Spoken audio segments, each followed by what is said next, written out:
Good morning, all of you. Today we have to learn about the anisotropic effect. आपण मागच्या लेक्चरमध्ये बघितलं की sp3 कार्बन असेल तर त्याची केमिकल शिफ्ट व्हॅल्यू थोडीशी कमी असते, म्हणजे कमी म्हणजे किती, 0.9 किंवा 1.5.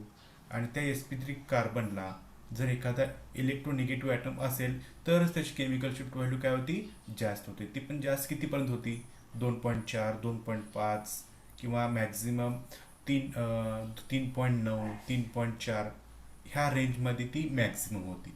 पण आता जो आपण बघणार आहोत तर तो बघणार आहोत sp2 असणारा कार्बन.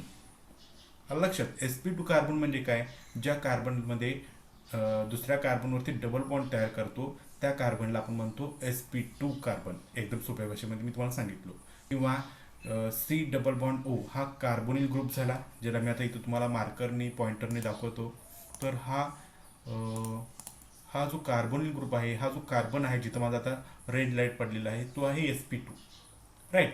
त्याच्यानंतर हा बेन्झिन आहे. बेन्झिन मधला एकूण सगळे 6 कार्बन्स हे सगळे sp2 हायब्रिडाइज स्टेटमध्ये असतात. त्याच्यानंतर अल्किन असेल तर अल्किन मधला हा कार्बन आणि दुसरा कार्बन ह्या दोन्ही पण कसे असतात, sp2 कार्बन असतात. सिमिलरली हा अल्काइन आहे. म्हणजे अल्काइन म्हणजे काय की कार्बन ट्रिपल बॉन्ड कार्बन, त्याला आपण म्हणतो अल्काइन. आणि अल्काइन कार्बनचा हायब्रिडायझेशन स्टेट असतो sp. हायब्रिडायझेशन स्टेट काय असतो, sp. आणि हा जो आहे simple ethane CH3 bond CH3 हा कार्बन आहे sp3. जेव्हा sp3 कार्बन असतो तेव्हा त्याची केमिकल शिफ्ट व्हॅल्यू फार कमी असते, 0.9. जर ह्या sp3 कार्बनला एखादा इलेक्ट्रोनिगेटिव्ह ॲटम अटॅच असेल तर कदाचित त्याची केमिकल शिफ्ट व्हॅल्यू थोडीशी वाढती, 2.5 पासून 4 पर्यंत वाढती. एवढं आपण लक्षात ठेवू शकतो. पण sp2 कार्बन जेव्हा येतो तेव्हा त्याची केमिकल शिफ्ट व्हॅल्यू आपल्याला चांगलीच वाढलेली दिसून येते, जवळपास 5.8. अरोमॅटिक जर प्रोटॉन असेल तर त्याची केमिकल शिफ्ट व्हॅल्यू 7 पासून सुरुवात होती, 7 ते 8 ह्या रेंजमध्ये असते ती. आणि जर अल्डिहायडिक असेल तर 9.1 अशी आपल्याला इथं केमिकल शिफ्ट व्हॅल्यू डिशिल्ड झालेली दिसून येते. मग तुम्हाला प्रश्न पडला असेल की हा sp2 कार्बनची केमिकल शिफ्ट व्हॅल्यू डिशिल्ड का झाली. केमिकल शिफ्ट व्हॅल्यू त्याची डिशिल्ड का झाली, म्हणजे केमिकल शिफ्ट व्हॅल्यू डिशिल्ड म्हणजे त्याची केमिकल शिफ्ट व्हॅल्यू जास्त येणे, ह्याला आपण म्हणतो डिशिल्ड होणे. ओके. मग हे कोणत्या कारणामुळे त्याची केमिकल शिफ्ट व्हॅल्यू वाढलेली असते, तर त्याचं कारण आहे म्हणजे ॲनिसोट्रोफिक इफेक्ट. मग आता ॲनिसोट्रोफिक इफेक्ट म्हणजे काय हे आता आपण इथं बघणार आहोत. ओके. बघा, the pi electron of the molecule under the influence of applied field circulate and generate magnetic field. However, the field generated by pi electron is unsymmetrical and does not operate equally in space. That is it may be a paramagnetic effect causing a field shift in certain direction and diamagnetic effect causing downfield shift in other direction. आता थोडंसं जर English wording जर तुम्हाला हे म्हणजे sentence तुम्ही वाचून दाखवले तर तुम्हाला थोडंसं समजणार नाही. पण ह्याचा आम्ही व्यवस्थित मराठीमध्ये अर्थ सांगतो म्हणजे तुम्हाला समजून येईल. जेव्हा एखाद्या कंपाऊंडमध्ये पाय इलेक्ट्रॉन असतील, पाय इलेक्ट्रॉन कधी असतो, जेव्हा कार्बन कार्बन डबल बॉन्ड किंवा ट्रिपल बॉन्ड असतो तेव्हा त्याच्यामध्ये पाय इलेक्ट्रॉन्स अवेलेबल असतात. आणि जेव्हा कार्बन कार्बन सिग्मा बॉन्ड असतो तेव्हा त्याच्यामध्ये सिग्मा इलेक्ट्रॉन्स असतात. राईट. तर आता आपण बघूया फक्त पाय इलेक्ट्रॉनबद्दल. जेव्हा एखाद्या कंपाऊंडमध्ये किंवा एखाद्या मोलिक्यूलमध्ये पाय इलेक्ट्रॉन असेल किंवा पाय बॉन्ड प्रेझेंट असेल तर त्याच्या भोवती हा मोलिक्यूल जेव्हा तुम्ही मॅग्नेटिक फील्डच्या सानिध्यात ठेवताय तेव्हा त्याच्या भोवती म्हणजे त्या मोलिक्यूल भोवती एक strong secondary induce magnetic field तयार करतो. आणि हा जो strong secondary induce magnetic field तयार करतो तो अनसिमेट्रिकली डिस्ट्रीब्यूट करतो ओव्हर दी मोलिक्यूल. अनसिमेट्रिकल डिस्ट्रीब्यूट करतो म्हणजे काय, एका ठिकाणी जास्त तो अपोज करतो आणि काही ठिकाणी अपोज करत नाही, काही ठिकाणी अपोज करतो काही ठिकाणी अपोज करत नाही. ह्याला आपण म्हणतो अनसिमेट्रिकल डिस्ट्रीब्युशन. सिमेट्रिकल डिस्ट्रीब्युशन म्हणजे काय म्हणतो आपण त्याला, कम्प्लिटली सगळीकडे सेम तो डिस्ट्रीब्यूट असतात तर त्याला आपण म्हणतो सिमेट्रिकल डिस्ट्रीब्युशन. अनसिमेट्रिकल डिस्ट्रीब्युशन म्हणजे काय की काही कार्बन हायड्रोजनवरती तो पाय इलेक्ट्रॉनचा क्लाउड असतो पण काही वरती नसतो. जिथं पाय इलेक्ट्रॉनचा क्लाउड असतो तिथं शिल्डिंग होतं आणि जिथं तो क्लाउड नसतो तिथं डिशिल्डिंग होतं. आणि जिथे तो क्लाउड असतो तेव्हा तिथं पॅरामॅग्नेटिक इफेक्ट तयार होतो. पॅरामॅग्नेटिक इफेक्ट म्हणजे काय? अँटी पॅरल पोझिशनमध्ये त्यांचे स्पिन ऑर्बिट, आणि अँटी पॅरल ऑर्बिटरमध्ये स्पिन ऑर्बिट असेल तर ते काय करतात? एकमेकाला अपोज करतात. एकमेकाला अपोज केल्यामुळे त्याची केमिकल शिफ्ट व्हॅल्यू काय ती कमी येते. आणि काही ठिकाणी ते अपोज करत नाहीत, त्यामुळे काय होतं?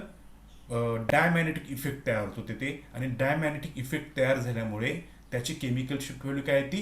हायर येते. हायर येते ह्याला आपण म्हणतो काय? डी शिल्ड म्हणतो त्याला आपण. ओके. तर आता काही एक्झाम्पल्स मी तुम्हाला दाखवतो. त्याच्या डेल्टा व्हॅल्यू जर आपण सिरीजनुसार जर विचार करायला गेलो तर ती वाढते. ओके. आता इथे बघा, हा CS3 आहे, बॉन्ड CS3 आहे. त्यातला हा जो हायड्रोजन आहे ह्याची केमिकल शिफ्ट व्हॅल्यू येते 0.9 ppm, अगदी कमी येते. हा sp3 कार्बन आहे. ओके.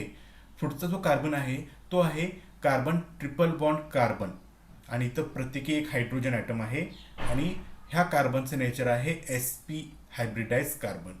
आणि sp हायब्रिडाइज कार्बन असताना त्याची केमिकल शिफ्ट व्हॅल्यू थोडीशी इन्क्रीज झालेली आहे 2.9. पण sp2 कार्बन जेव्हा येतो तेव्हा त्याची केमिकल शिफ्ट जर तुम्ही केअरफुली नोट डाऊन केलात तर ती जवळपास 5.8 ppm आहे, आणि ती हायर आहे, सगळ्यात जास्त आहे.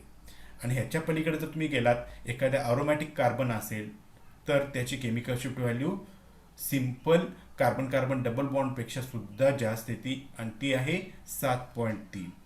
ओके. आणि ह्याच्यापेक्षा पण जास्त येते, ती येते अल्डिहाइड प्रोटॉन. हा अल्डिहाइडचा प्रोटॉन आहे, आणि त्याची केमिकल शिफ्ट व्हॅल्यू येते 9.1. ओके. आता हे कशी येते, काय येते, हे आपण ॲनिसोट्रोपिक इफेक्ट वन बाय वन पहिल्यांदा बेन्झिनसाठी बघूया, त्याच्यानंतर अल्किनसाठी बघूया, त्याच्यानंतर अल्काइनसाठी बघूया, आणि मग अल्डिहाइडसाठी बघूया. ओके. आता सगळ्यात पहिल्यांदा आपण बघूया बेन्झिनसाठी. आता तुम्हाला सर्वांना माहीत आहे बेन्झिनचं स्ट्रक्चर कसं आहे. एकूण बेन्झिनचं स्ट्रक्चरमध्ये 6 कार्बन्स आहेत आणि 6 हायड्रोजन ॲटम्स आहेत. ओके. आणि बेन्झिनचं जे स्ट्रक्चर आहे, बेन्झिनचं जे काही मॉलिक्यूल आहे तर तो प्लेनर आहे. प्लेनर म्हणजे सगळे 6 कार्बन एकाच प्लेनमध्ये येतं, हे तुम्हाला माहिती आहे. आणि बेन्झिनमध्ये एकूण 3 पाय बॉन्ड आहेत. किती बॉन्ड आहेत त्याच्यामध्ये? 3 पाय बॉन्ड आहेत. मग हे 3 पाय बॉन्ड काय होतात? हे जेव्हा बेन्झिनला जेव्हा मी एखाद्या स्ट्रॉंग मॅग्नेटच्या मध्ये ठेवून देतो तेव्हा ते बेन्झिन काय करतो? स्वतःभोवती strong secondary induce magnetic field तयार करतो. हे जे तुम्हाला ब्लू लाईनमध्ये दिसतं हे खालच्या साईडला सेकंडरी इंड्यूस मॅग्नेटिक फील्ड तयार केलेलं आहे, आणि हे जे वरचं दिसतं तर हे वरची ब्लू लाईन ही आहे वरच्या बाजूला, म्हणजे अबाव द प्लेन. बेन्झिन हा प्लेनमध्ये आहे, हे दिसतं तुम्हाला, हे बेन्झिन प्लेनमध्ये आहे. हे वरची ब्लू लाईन जे दिसते तुम्हाला हे अबाव द प्लेन आहे, आणि हे जी खालची ब्लू लाईन आहे ती बिलो द प्लेन आहे. ओके. तर हे ब्लू लाईन काय आपल्याला दाखवतात? तर पाय इलेक्ट्रॉन त्या बेन्झिनमध्ये पाय इलेक्ट्रॉन रोटेट होत असतात, त्यामुळे अबाव द प्लेन आणि बिलो द प्लेन त्याच्या भोवती काय तयार करतात? ते पाय इलेक्ट्रॉनचा क्लाउड तयार करतात. आणि हा पाय इलेक्ट्रॉनचा क्लाउड जेव्हा तुम्ही मॅग्नेटिक फील्डमध्ये ठेवताय तेव्हा ते strong secondary induce magnetic field तयार करतात, म्हणजे तिथे एक प्रकारचा रिंग करंट तयार करतात. ओके. आणि हा तुमचा अप्लाइड मॅग्नेटिक फील्ड, ह्याला आपण B0 कधी दाखवतो, कधी कधी H0 दाखवतो. त्या दोन्हीचा अर्थ सेम आहे, त्यामुळे कन्फ्यूज होऊ नका. B0 आणि H0 म्हणजे डिफरंट आहे का? तर नाही. तर B0 आणि H0 हे सेम असतं. ओके. त्याच्यानंतर बघा, in benzene the induced magnetic field generated by the circulation of pi electron oppose the applied field, that is the diamagnetic in the center of the ring, but it reinforces the applied field around the proton, that is paramagnetic. आता इथं जर तुम्ही बघितलात तर हा जेव्हा benzene ह्या मी मॅग्नेटच्या सान्निध्यामध्ये जेव्हा ठेवतो तेव्हा स्वतःभोवती पाय इलेक्ट्रॉनचा क्लाउड तयार करून स्वतःभोवती एक रिंग करंट तयार करतो. आणि हा रिंग करंट काय करतो? सेंटरला स्ट्रॉंग होतो, पण बाहेरच्या बाजूला तो वीक होतो. म्हणजे वीक होतो म्हणण्यापेक्षा तो होतच नाही. सेंटरला तो रिंग करंट होतो आणि बाहेरच्या साईडला रिंग करंट होत नाही. त्यामुळे जेव्हा मी अप्लाइड मॅग्नेटिक फील्ड सोडतो, म्हणजे एखाद्या मॅग्नेटिक फील्ड सोडतो, तेव्हा काय होतं की हा सेंटरला कोणताही रिंग करंट हा स्ट्रॉंग आहे. बघा इथं तुम्हाला ह्याचा ॲरो दिसतो, इथं खालच्या साईडला ॲरो आहे, इथं वरच्या साईडला गेला, इथं वरच्या साईडला, इथं वरच्या साईडला, इथून परत खालच्या डायरेक्शनमध्ये आला, हा खालती आहे, परत हा खालती आहे, असं सर्कल इथं सुद्धा तयार झालेलं आहे. ओके. पण नशीब बघा हे बेन्झिनचं, इथं ह्या सेंटरमध्ये ह्या एवढ्या पोर्शनमध्ये कुठंही हायड्रोजन नाही आहेत. हायड्रोजन कुठे कुठे अवेलेबल आहेत? तर ह्या कार्बनला असणारा इथं हायड्रोजन, ह्या कार्बनला असणारा इथं हायड्रोजन, ह्या कार्बनला असणारा इथं हायड्रोजन, सिमिलरली ह्या कार्बनला असणारा हायड्रोजनचा पोझिशन इथे येते, ह्या कार्बनचा हायड्रोजनची पोझिशन इथं आहे ऑलरेडी, ह्या कार्बनची पोझिशन इथं येते. ओके, असे एकूण 6 हायड्रोजन्स इथं आहेत. आणि जेव्हा मी अप्लाइड मॅग्नेटिक फील्ड आहे, तो अप्लाइड मॅग्नेटिक फील्डचा इफेक्ट कुणावरती होतो, तर ते बाहेरच्या साईडला जे हायड्रोजन्स आहेत, इथं जे 3 हायड्रोजन आणि ह्या साईडचे 3 हायड्रोजन आहेत त्याच्यावरती होतो. आणि ते हायड्रोजन ह्या अप्लाइड मॅग्नेटिक फील्डला अपोज करत नसल्यामुळे त्याची केमिकल शिफ्ट व्हॅल्यू काय होती, हायर येते. त्याची केमिकल शिफ्ट व्हॅल्यू काय येते, हायर येते. कदाचित समजा इथं जर एखादा हायड्रोजन ॲटम, जिथं आता मी कर्सर दाखवलेला आहे, रेड लाईट दिसतो आपल्याला, तर तिथं जर आपल्याकडे यस हायड्रोजन असता तर त्याची केमिकल शिफ्ट व्हॅल्यू फार कमी आली असते, म्हणजे 0.5च्या आसपास आली असते. हे मी MSc2ला जेव्हा तुम्ही येता M3ला तेव्हा मी सांगणार आहे, पण सध्या आपल्याला हे एक बेन्झिनच एक्सप्लेन करायचं आहे. ओके, तर इथं जर एखादा हायड्रोजन असता तर त्याची केमिकल शिफ्ट व्हॅल्यू 0.5च्या आसपास आली असती. का 0.5च्या आसपास आली असती, कारण बघा इथं हायड्रोजन आहे, जिथं माझं स्पॉटलाईट पडलेलं आहे तिथे एक हायड्रोजन आहे असं कन्सिडर करा. त्याची डायरेक्शन कोणत्यामध्ये येते, तर ह्या रिंग करंटच्या सेंटरला येते.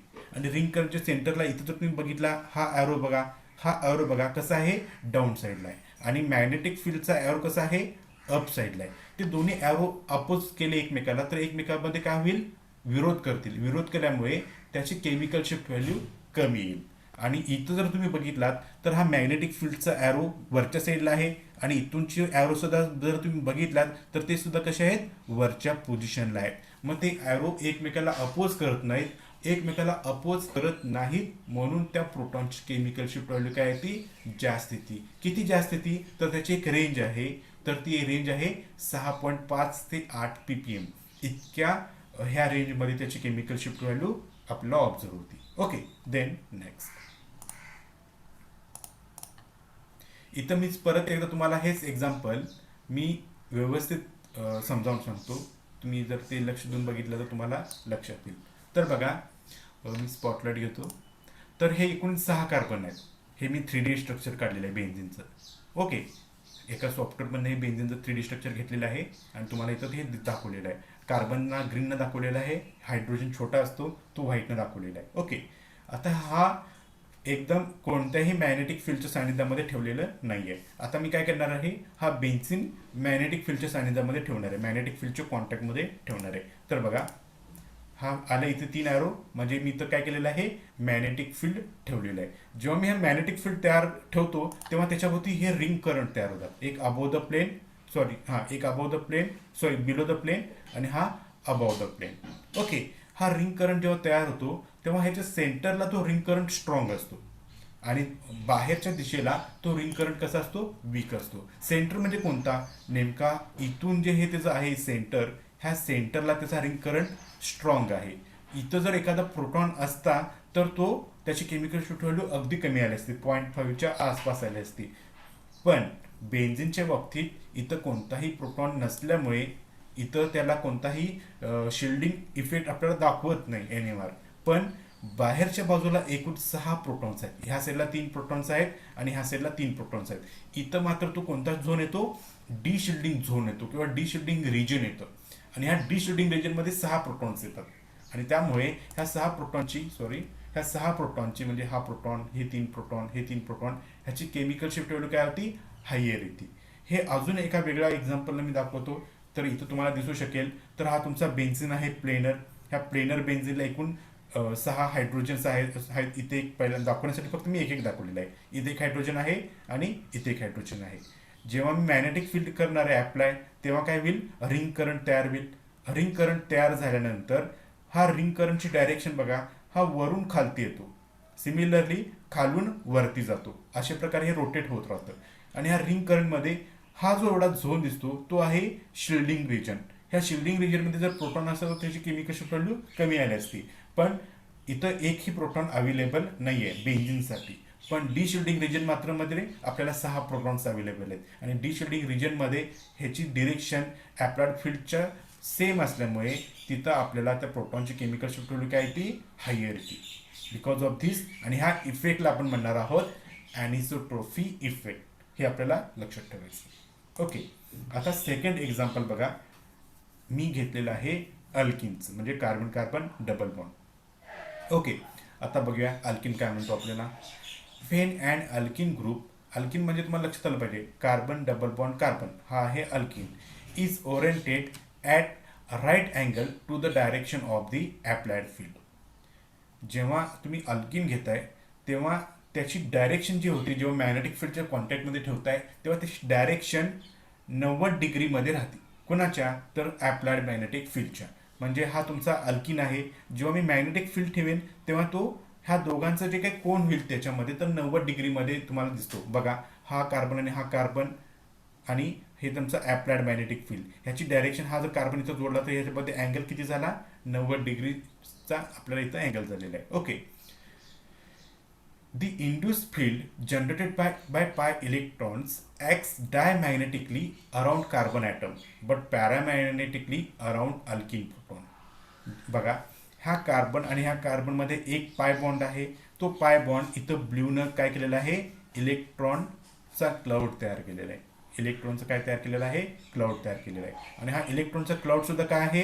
ह्या अप्लाइड मॅग्नेटिक फील्डच्या राईट अँगलमध्ये आहे, म्हणजे 90 डिग्रीमध्ये आहे, काटकोनात आहे. ओके. त्यामुळे जिथं हा तयार केलेला आहे इलेक्ट्रॉनचा क्लाउड, त्या ठिकाणी strong secondary induce magnetic field तयार झालेला आहे. आणि बाहेरच्या बाजूला त्याचा इंड्यूस मॅग्नेटिक फील्ड काय झालेला आहे? व्हॅनिश झालेला आहे. म्हणजे तो तिथं बाहेरच्या बाजूला कुठंही पाय इलेक्ट्रॉनचा क्लाउड नाही आहे. जिथं आतमध्ये आहे तिथं आपण डायमॅग्नेटिक म्हणतो, आणि जिथं बाहेरच्या बाजूला आहे त्याला आपण म्हणतो पॅरामॅग्नेटिक.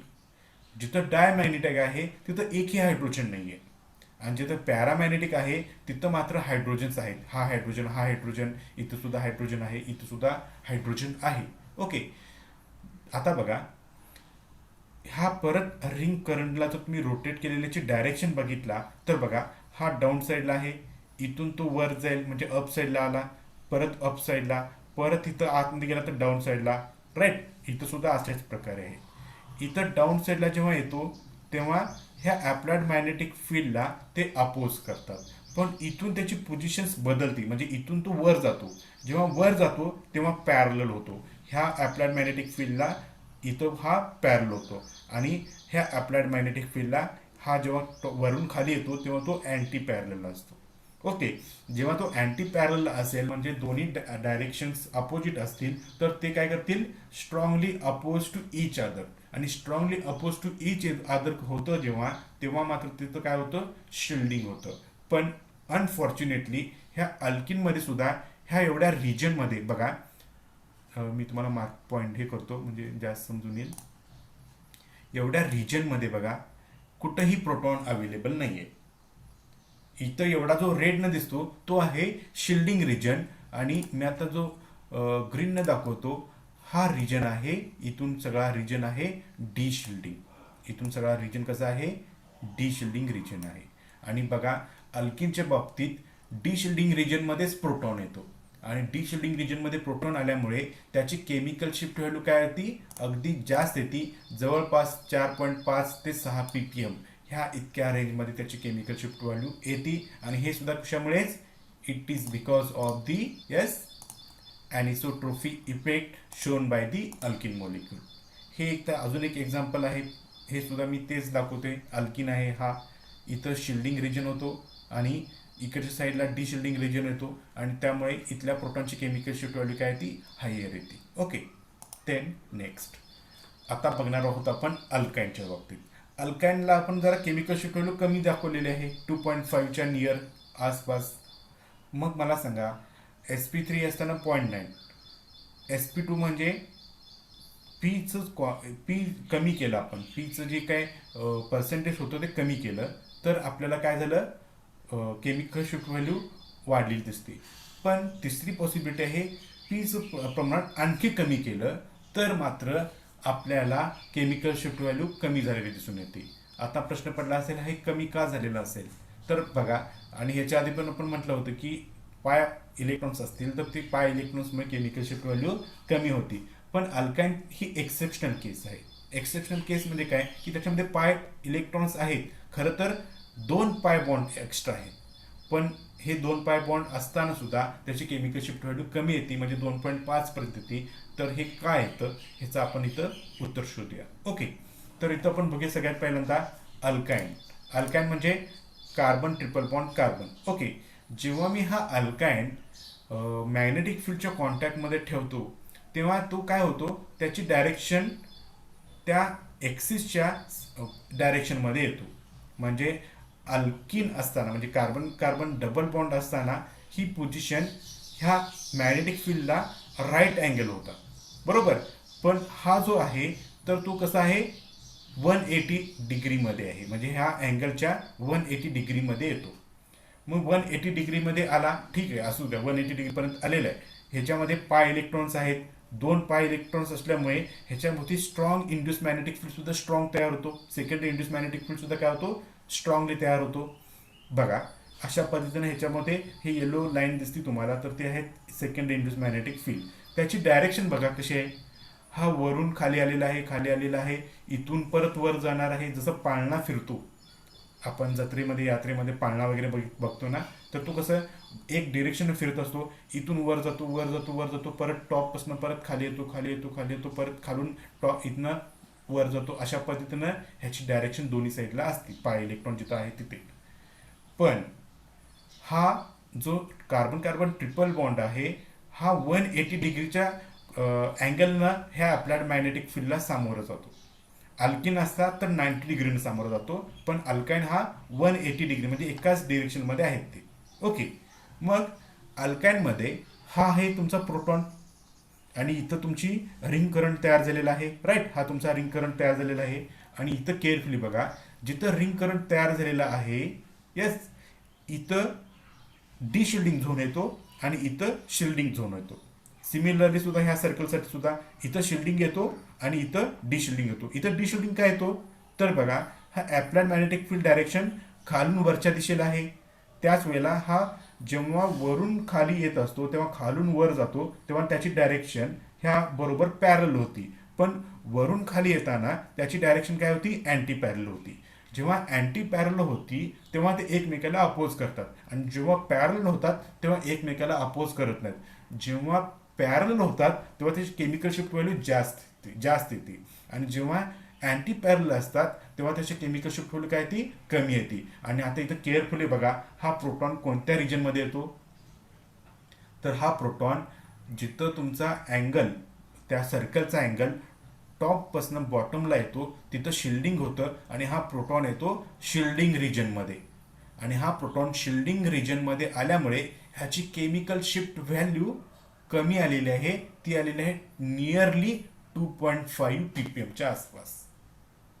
किती आली ती, नियरली 2.5च्या आसपास येते.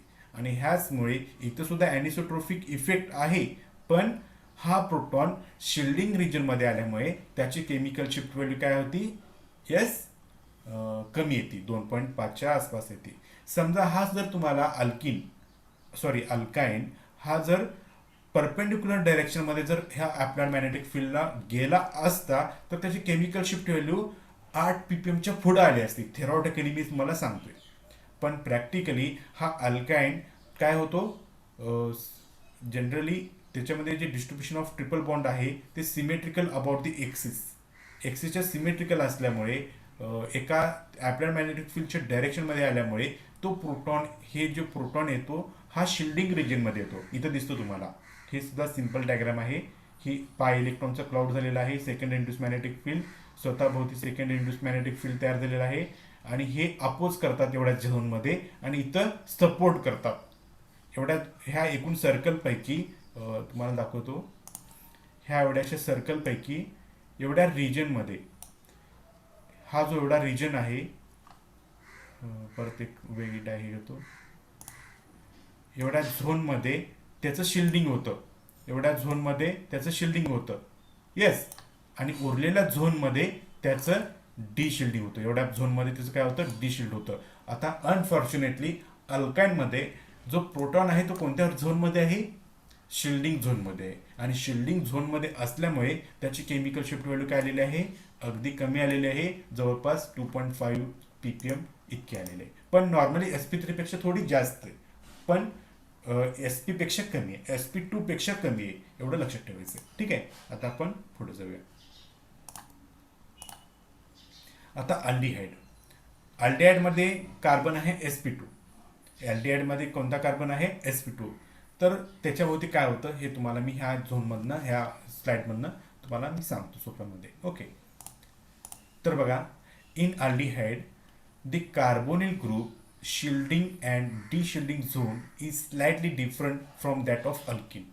कार्बोनिल ग्रुपमध्ये थोडंसं शिल्डिंग झोन आणि डिशिल्डिंग झोन बदलतो. कसा बदलतो तर आपण बघणार आहोत त्या एक्झॅक्ट फिगरमध्ये, डायग्राममध्ये. Okay. The two cone shaped volume concentrated on oxygen atom lie parallel to the axis of the carbonyl bond.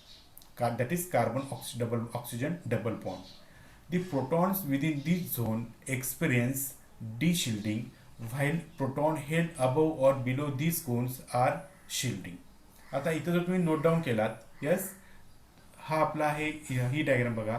हा कार्बन आहे, हा ऑक्सिजन आहे, इथं आर आहे आणि इथं एच आहे. अल्डिहाइडसाठी आपल्याला हायड्रोजन महत्त्वाचा रोल, महत्त्वाचा हे आहे फंक्शनल ग्रुप अल्डिहाइडसाठी एच. जर एच ठिकाणी आर असता तर कीटोन असतं, एच आहे म्हणून तो अल्डिहाइड आहे. ओके. आता जेव्हा कार्बन आणि ऑक्सिजन आहे तेव्हा त्याच्यामध्ये ह्या दोघांच्या मध्ये एक डबल बॉन्ड आहे, त्यातला एक बॉन्ड सिग्मा बॉन्ड आहे, दुसरा बॉन्ड पाय बॉन्ड आहे. हा जो दुसरा पाय बॉन्ड आहे तो पाय बॉन्ड काय तयार करतो? पाय इलेक्ट्रॉन क्लाउड तयार करतो बिलो द प्लेन आणि अबव द प्लेन. आणि हा जो पाय इलेक्ट्रॉन क्लाउड आहे हा जरा डार्क ब्लू ने दाखवलेला, कारण की तो इतर कार्बन कार्बन डबल बॉन्ड पेक्षा स्ट्रॉंग आहे म्हणून. कारण की इथं इलेक्ट्रोनिगेटिव्ह ॲटम आहे ऑक्सिजन, त्यामुळे इथं जो तयार झालेला पाय इलेक्ट्रॉनचा क्लाउड आहे तो सुद्धा थोडा स्ट्रॉंग असणार आहे. बरोबर. त्याच्यानंतर हा डबल बॉन्ड तुमच्या अप्लाइड मॅग्नेटिक फील्डला राईट अँगलने सामोरा जातो. अल्काईन कसं 180 सामोरा गेला होता, पण अल्किन जो आहे तो अगदी राईट अँगलनं जातो. मग राईट अँगलनं गेल्यामुळे काय होतं, ह्याच्याभोवती परत सेकंडरी इंड्यूस मॅग्नेटिक फील्ड तयार झालेला आहे, इथलं ह्या बाजूनं परत इथं बाजूनं. मग हा पाळण्यासारखं वरून खाली येताना त्याची डायरेक्शन ह्याच्या अपोजिट आहे, पण खालून वर जाताना ह्याची डायरेक्शन ह्याच्या काय म्हणतो त्याला, ह्याच्या डायरेक्शनमध्ये आहे, म्हणजे पॅरलल डायरेक्शनमध्ये आहे. वरून खाली येताना अँटी पॅरलल होता, खालून वर जाताना ह्याच्या पॅरलल डायरेक्शनमध्ये आहे. ओके. आता आपण बघूया शिल्डिंग झोन आणि डिशिल्डिंग झोन. ओके. तर एवढा जो झोन येतो, सॉरी, ह्याच्या टॉपपासून ह्याच्या टॉपपर्यंत एवढ्या झोनमध्ये शिल्डिंग झोन येतो. आणि मी कलर बदलतो, एवढ्या झोनमध्ये डिशिल्डिंग झोन येतो. ह्याच्यामध्ये एवढा डिशिल्डिंग झोन तयार होतो. आता मला सांगा, जे ग्रीननं दाखवलेलं आहे शिल्डिंग झोन, त्याच्यामध्ये प्रोटॉन आहे का, त्याच्यामध्ये हायड्रोजन आहे का? ग्रीनमध्ये बघा, एवढ्या स्लाइडमध्ये बघा, इथं एवढ्या आसपास, यस. तर ग्रीनमध्ये, इथे ह्या ग्रीनमध्ये कुठेही हायड्रोजन नाही आहे. जर हायड्रोजन असता तर कदाचित त्याची केमिकल शिफ्ट व्हॅल्यू कमी आली असती. पण येलो म्हणजे कोणता झोन आहे? डिशिल्डिंग झोन आहे. ह्या डिशिल्डिंग झोन मात्र मध्ये एक प्रोटॉन आहे, आणि ह्या डिशिल्डिंग झोनमध्ये हा प्रोटॉन असल्यामुळे ह्याची केमिकल शिफ्ट व्हॅल्यू हायर येते, सगळ्यात जास्त येते. कारण एकतर पाय बॉन्ड तर आहेच, प्लस त्याच्या जोडीला इलेक्ट्रोनिगेटिव्ह ॲटम सुद्धा आहे ऑक्सिजन. त्यामुळे इथं स्ट्रॉंग ॲनिसोट्रोफिक इफेक्ट आपल्याला ऑब्झर्व होतो, आणि स्ट्रॉंग ॲनिसोट्रोफिक इफेक्ट ऑब्झर्व झाल्यामुळे त्याची केमिकल शिफ्ट व्हॅल्यू चांगलीच डिशिल्ड येते, आणि ती येते जवळपास 9 ते 10 ppm ला येते. 9 ते 10 ppm ला एवढ्या रेंजमध्ये येते. त्यामुळे अल्डिहाइड आपल्याला स्ट्रॉंग ॲनिसोट्रोफिक इफेक्ट दाखवतो, आणि त्याचमुळे त्याची केमिकल शिफ्ट व्हॅल्यू काय येते? जास्त येते. ओके. मग आपण समरी जर बघितलो तर सिम्पली आपण जर अल्काईन अरोमॅटिक अल्किन असेल तर हायली डिशिल्डिंग येते 6.5 ते 8 ppm मध्ये. जर सिंपल अल्किन असेल तर थोडीशी डिशिल्डिंग होती, त्याची केमिकल शिफ्ट व्हॅल्यू 4.5 ते 6 येते. आणि जर कार्बन कार्बन ट्रिपल बॉन्ड असेल तर त्याची येते शिल्डिंग 2.5 केमिकल. इथं मायनस नाही आहे, इथं नियरली साईन आहे, तो 2.5 ppm इतकी ती. आणि जर अल्डिहाइड असेल तर त्याची केमिकल शिफ्ट व्हॅल्यू येते 9 ppm ते 10 ppm. अशा पद्धतीनं आपल्याला पाय इलेक्ट्रॉनमुळे केमिकल शिफ्ट व्हॅल्यू हायर येते, आणि त्या हायर येणाऱ्या व्हॅल्यूला आपण म्हणतो ॲनिसोट्रोपिक इफेक्ट, आणि ह्या ॲनिसोट्रोपिक इफेक्टमुळे याची केमिकल शिफ्ट व्हॅल्यू जास्त येते. हे आपण लक्षात ठेवायचं आहे. ओके, पुढचा पॉईंट आपण बघणार आहोत H1NMR, that is the intensity of signals. म्हणजे जेव्हा तुम्ही NMR करताय तेव्हा त्या NMR मध्ये मधीच एक इंटिग्रेशन येतो, इंटिग्रेशन कर्व येतो, आणि इंटिग्रेशन कर्व आपल्याला माहिती देतो की त्या कंपाऊंडमध्ये, त्या म्हणजे त्या पर्टिक्युलरली पीकमध्ये किती इक्विव्हॅलेंट हायड्रोजन्स अवेलेबल आहेत ह्याची माहिती आपल्याला तो इंटिग्रेशन कर्व देतो. ठीक आहे, आता आपण बघूया इंटेन्सिटी ऑफ सिग्नल. म्हणजे प्रत्येक NMR मध्ये जे काही सिग्नल येतात त्याची इंटेन्सिटी सेम असत नाही, कायची जास्त असती, कायची कमी असती, कायची निम्मी असती, अशा पद्धतीनं ह्याच्यावरनं आपण आयडेंटिफाय करायचा असतो की कोणत्या पद्धतीचे त्यामध्ये किती प्रोटॉन्स आहेत हे आपण इझिली अंडरस्टँड करू शकतो. ठीक आहे, आपण हे आता वन बाय वन बघूया. The area under an NMR signal is proportional to the number of absorbing proton. म्हणजे एखादा पीक आहे, आता CS3 असेल तर म्हणजे मी तुम्हाला इथं दाखवतोच काढून डायग्राममध्ये, जास्त तुम्हाला समजून येईल. मी आता इथे काढतो कोणाचा पीक, इथेनॉलचा काढतो. अशा पद्धतीनं हा एक्स एक्सिस इथं ppm असतं. आपल्याला अजून केमिकल शिफ्ट काय आपल्याला इथं घ्यायचं नाही आहे, आपल्याला फक्त बघायचं आहे इंटेन्सिटी ऑफ सिग्नल. इथेनॉलचं स्ट्रक्चर माहीत असतं तुम्हाला, CH3CH2OH, राईट. मग CH3CH2OH मध्ये CH3ला येतो ट्रिपलेट आणि CH2ला येतो क्वार्टेट. आता मी पहिला ट्रिपलेट काढतो, अजून मी शिकवलेलं नाही आहे ट्रिपलेट कधी येतो, क्वार्टेट कधी येतो, पण हे BSc तुम्ही शिकलेलं आहात त्या ह्यानं मी इथं कन्सिडर करतोय. ओके, हा आलेला आहे ट्रिपलेट. ओके, त्याच्यानंतर क्वार्टेट.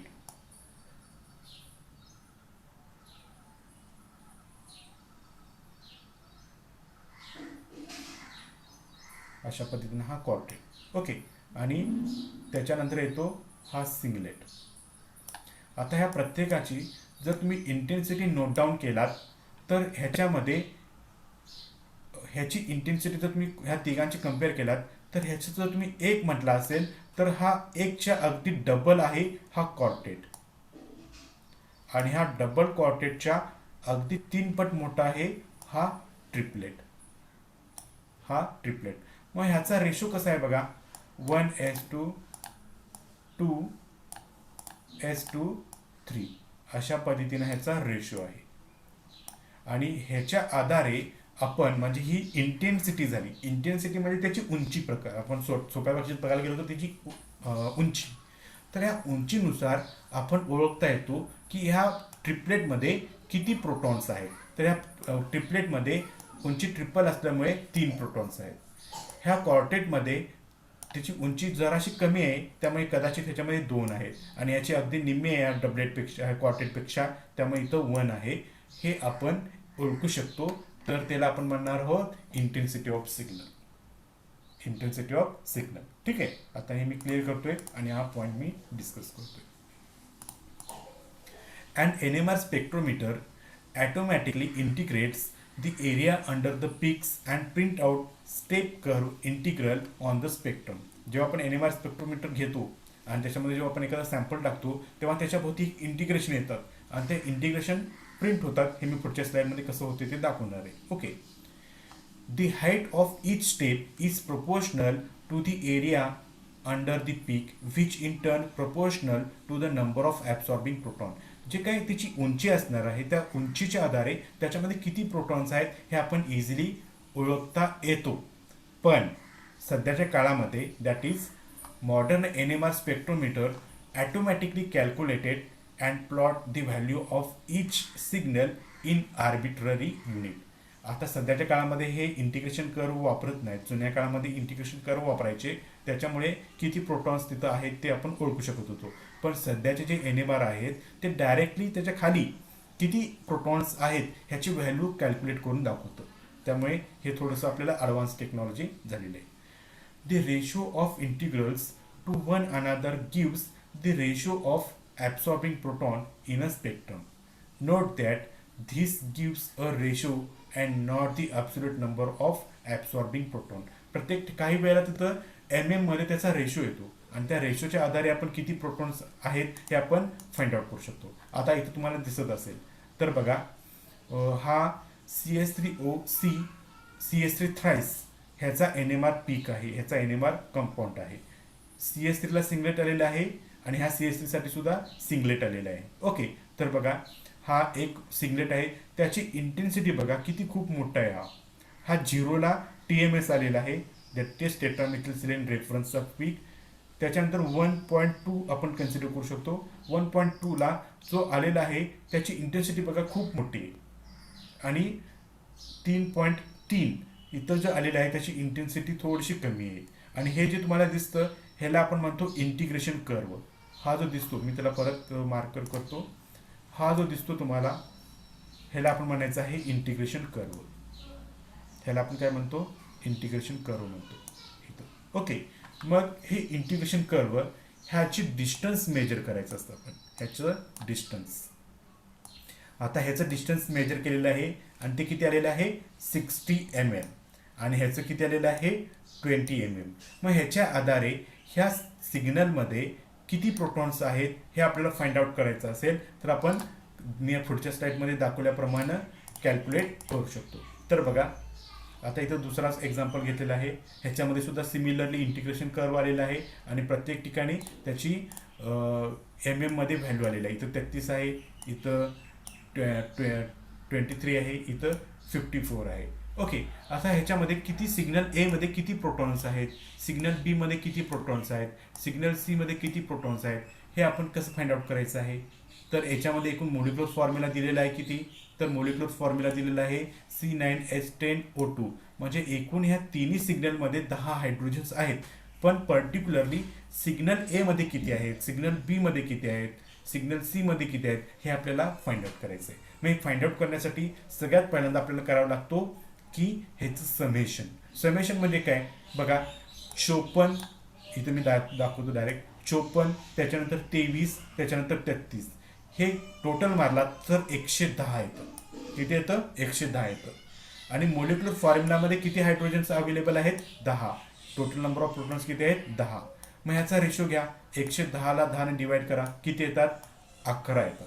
म्हणजे एका युनिटमध्ये एक प्रोटॉन म्हणजे 11 युनिट म्हणजे एक प्रोटॉन झाला. ओके, मग ह्या 54ला 11ने डिवाइड करा, 11 पाची 55. ओके, म्हणजे 11 चोक 44 उरतात 9, त्याला डिवाइड केलं की 4.9 येतं. 4.9 म्हणजे जवळपास 5 प्रोटॉन, म्हणजे ह्या सिग्नलमध्ये 5 प्रोटॉन्स आहेत. ओके, त्याच्यानंतर दुसरा आहे 23ला 11ने डिवाइड करा, 11 दोन्ही 22, एक उरतं 10, परत 2.01 किंवा 2.1 म्हणजे नियरली 2.1 म्हणजे किती 2 प्रोटॉन्स, किती 2 प्रोटॉन्स. त्यामुळे ह्या इथं किती आहेत 2 प्रोटॉन्स आहेत. आणि तिसऱ्यामध्ये 33ला 11ने डिवाइड करा, डायरेक्टली 3 प्रोटॉन येतात. म्हणजे बघा ह्याच्यामध्ये 5 प्रोटॉन, ह्याच्यामध्ये 2 प्रोटॉन आणि ह्याच्यामध्ये 3 प्रोटॉन. 5 आणि 2 आणि 3 किती झाले 10. त्यामुळे इथं 10 प्रोटॉन्स आहेत. ह्याच्यामुळे आपल्याला एखाद्या कंपाऊंडमध्ये एखाद्या पीकमध्ये किती प्रोटॉन्स अवेलेबल आहेत हे आपण इझिली फाइंड आउट करू शकतो. Okay, then multiplicity. आता हे भाग मात्र खूप महत्त्वाचा आहे. मल्टिप्लिसिटी म्हणजे काय, ॲडजसंट कार्बनला किती हायड्रोजन अवेलेबल असतात त्याच्यानुसार त्या कार्बनला पीक येत होतो. ओके, हे आहे सिंपल फॉर्म्युला. आता मल्टिप्लिसिटीमध्ये बघा, एखाद्या कार्बनला शेजारच्या कार्बनला जर 0 प्रोटॉन्स असेल तर येतो सिंगलेट आणि त्याचा पीक इंटेन्सिटी येतो 1. शेजारच्या कार्बनला 1 असेल तर आपल्या कार्बनला येतो डबलेट आणि त्याची इंटेन्सिटी येते 1:1. शेजारच्या कार्बनला जर 2 कार्बन्स असतील तर आपल्या कार्बनला येतो ट्रिपलेट म्हणजेच 1:2:1. शेजारच्या कार्बनला जर 3 असतील तर आपल्याला येतो क्वार्टेट आणि त्याची इंटेन्सिटी असते 1:3:3:1. शेजारच्या कार्बनला जर 4 हायड्रोजन्स असतील तर आपल्याला येतो क्विंटेट आणि त्याची इंटेन्सिटी असते 1:4:6:4:1. शेजारच्या कार्बनला जर 5 असतील तर आपल्याला येतो सेक्स्टेट. 1:5:10:10:5:1. आणि शेजारच्या कार्बनला जर 6 असेल तर आपल्याला येतो सेप्टेट आणि त्याची इंटेन्सिटी असते 1:6:15:20:15:15:6:1. अशा पद्धतीनं. पण जनरली आपल्याला मॅक्झिमम एवढेच पीक आपल्याला ऑब्झर्व होतात. ह्याच्या खालचे जे पीक आहेत ते आपल्याला ओळखताना खूप मोठा भिंगाचा चष्मा घालून बघावा लागतो किंवा मोठे ॲडव्हान्स टेक्निक यूज करावे लागतात. त्यामुळे आपण ह्यांना काय म्हणतो, मल्टीप्लेट म्हणतो. ठीक आहे. आता मी पुढे जातोय क्लिअर करून.